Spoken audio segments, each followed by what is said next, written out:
aqui é o Gustavo. Eu vou gravar um vídeo rápido da monitoria, que a gente não conseguiu fazer uma revisão pré-prova pra vocês, tá? Então eu vou usar os slides que a gente usa da minha parte de revisão e tentar fazer o mais rapidinho pra vocês olharem aí na correria pré-prova, tá?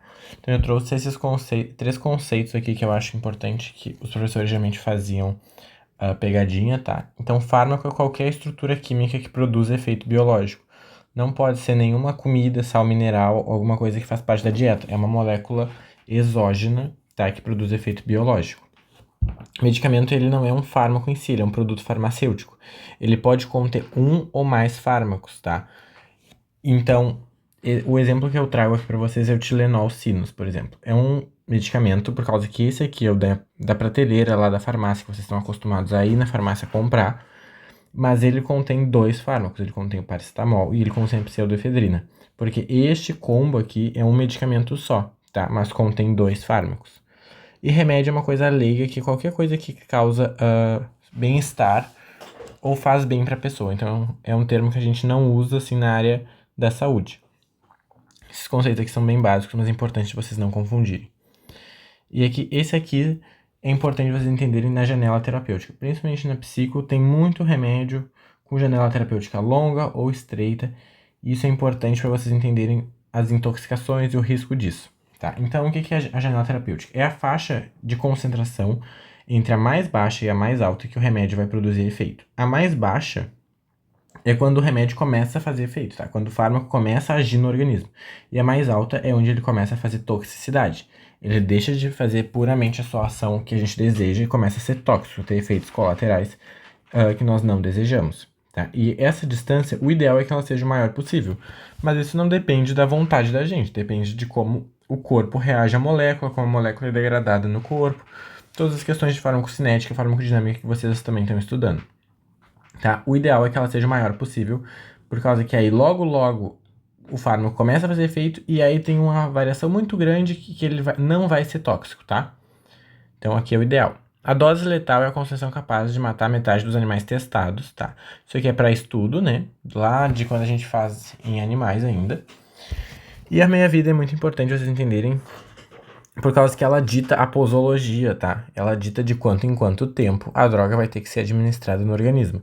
Então, de acordo com a meia-vida, que por conceito é o tempo necessário para metade da concentração da droga sair do organismo, né, ser depurada, drogas de meia-vida longa podem ser administradas uma vez ao dia só, por exemplo. Drogas de meia-vida curta têm que ser administradas de 6 em 6 horas, de 8 em 8 horas, de 12 em 12, tá? Justamente para eles estarem acima da concentração mínima para estarem dentro da janela terapêutica. Em relação às coisas que o fármaco pode causar, que não é só o seu efeito principal. Então, evento adverso a gente não usa muito porque é um termo muito amplo. Então, se a pessoa se sentiu mal, seja psicologicamente, seja qualquer sensação, ela pode dizer que ela teve um evento adverso, que é uma coisa muito vaga, tá? Então, a gente acaba não usando. Já a reação adversa é qualquer coisa prejudicial, tem que ser algo prejudicial, tá? É algo que ocorre de ruim na pessoa que usou a medicação. Exemplo do AS, tá? Da aspirina. Então, rush cutâneo, né? Ela é coceira, vermelhidão, broncoespasmo ou essa síndrome de Rey que envolve hepatite. São coisas que a gente não quer que aconteça na pessoa que está tomando a aspirina porque está com dor de cabeça, por exemplo. Tá? Que foi para que ela foi feita, para anti-inflamatório. Já a reação adversa é negativa. O efeito colateral, ele não é negativo, tá? Ele é um efeito que não principal. Porque lá quando a gente começou a estudar a droga, que depois eu vou também explicar, a gente tinha um efeito em mente. Mas aí, ao longo dos estudos, a gente descobre que ela tem outros efeitos no organismo e a gente pode usar isso a nosso favor. Exemplo, o AS, ele é anti-inflamatório por definição, porque ele surgiu para isso. Mas se viu ao longo do tempo que ele faz uma antiagregação plaquetária. Então a gente usa o AS para quem já infartou, por exemplo, para prevenção secundária do evento. Por causa que se descobriu esse efeito colateral. Então, não é algo ruim, tá? Eu preciso que vocês entendam essa diferença, que o efeito colateral é simplesmente um efeito secundário da droga que a gente não tinha como principal. Não era o nosso foco logo que ela surgiu. E aqui, que na prova da enfermagem, na prova da biologia agora desse semestre, foi cobrado questão discursiva sobre isso, essas fases, tá? Então, a fase 1 é a questão mais laboratorial, é a parte onde os farmacêuticos e os biólogos mais trabalham. É uma parte laboratorial que não envolve nem na área médica, nem da área da enfermagem, tanto, nem na área da psicologia. Então, se descobre uma molécula que poderia fazer efeito biológico, então a gente começa a estudar, coloca em moduladores, em simuladores, várias coisas pré-teste, tá? Mais coisas de computador mesmo, para ver se realmente teria plausibilidade biológica e toda essa questão de descoberta da molécula, tá? E manutenção e fazer essa molécula nova, né? Que ela não é do próprio organismo. Já, tá, se descobriu, passou, pelo simulador vai fazer sentido. A gente passa para a fase pré-clínica, ou seja, clínica envolve seres humanos, então antes dos seres humanos, que tem relação com animais ou o in vitro, que aí seria ou animais ou células, né, em tubo de ensaio. Que aí se faz também questão de segurança e ver se nesses espécimes, né, que está sendo testado, se realmente faz sentido, se realmente a droga age no material biológico, né, como realmente é esperado. Passou esses testes de segurança e de efeito, a gente vai para a fase clínica, tá?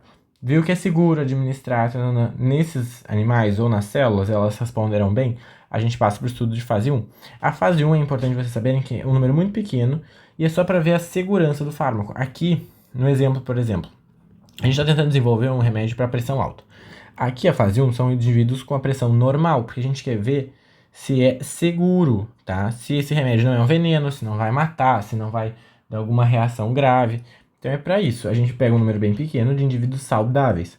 Já na fase 2, a gente vai começar com os indivíduos foco, né? O objetivo do nosso fármaco. Então aqui seriam os indivíduos com pressão alta, por exemplo, né? Então a gente vai fazer em um número menor para ver se realmente esse fármaco vai baixar ou não a pressão. E aí vai ser comparado com placebo, com a droga referência, depende do que vocês estão, do qual é o universo que vocês estão trabalhando, tá? Já no fase 3, viu que é seguro, tá? Viu que é seguro, viu que realmente faz o efeito que deseja. E agora a gente vai fazer um número muito, muito maior de pessoas em centros diferentes para pegar a maior variedade da população possível para ver se a droga age de forma semelhante em todos os indivíduos, tá? Também sempre vendo eventos adversos, efeitos colaterais, qualquer coisa que possa ter relação com essa nova molécula, tá? Isso tudo do fase 1, 2 e 3, uma vez aprovado, é protocolado nas agências reguladoras, tipo a Anvisa ou a FDA, né, dos Estados Unidos, a Anvisa aqui do Brasil, e é aprovado. Quando foi aprovado, a gente entra no que a gente chama da fase 4, que é a farmacovigilância, que apesar de tudo, passou em todos os testes, mas a droga pode apresentar alguma coisa que não foi vista em todo esse tempo, tá, das fases. Exemplo aqui é a talidomida, que foi aprovada para enjoo, né, para náusea, e se viu depois, nesse período aqui da farmacovigilância, que ela causa teratogenicidade, né, aplasia de membros. Então ela foi suspensa em gestantes, no período de farmacovigilância. Geralmente os professores gostam de perguntar bastante desse, tá? Que é aqui que a gente analisa efeitos que a gente não descobriu aqui, tá? Biodisponibilidade tem relação, então, com o quanto do fármaco chega no sangue, ou seja, fármacos endovenosos têm 100% de biodisponibilidade, tá? E a bioequivalência é para comparar a biodisponibilidade de drogas feitas por indústrias farmacêuticas diferentes, por exemplo, tá? Ou seja, medicações distintas. E essa questão da intercambiabilidade também foi questão de prova agora esse semestre, para saber quais medicações podem ser trocadas. Então, a gente sempre compara o medicamento referência. O primeiro que surgiu, que foi feito todos aqueles estudos ali, fase 1, 2, 3, e está na fase 4, e tu pode trocar depois da quebra da patente, né, que outra indústria farmacêutica vai produzir o genérico, a gente pode trocar, tá? E ou equivalente, tá? Sempre as setinhas. Essa figura é bem autoexplicativa, então foquem bem nela. O genérico e a medicação equivalente, ela tinha diferença por causa que o genérico tinha que ter a mesma biodisponibilidade. Vejam bem o que a professora de vocês colocou, por causa que em 2020 teve mudança de normativa que legisla sobre os equivalentes, tá? Então ela eles se aproximaram muito, o genérico do equivalente. Mas aqui, não necessariamente vai ter só o fármaco que vocês querem, por causa que ele é um produto.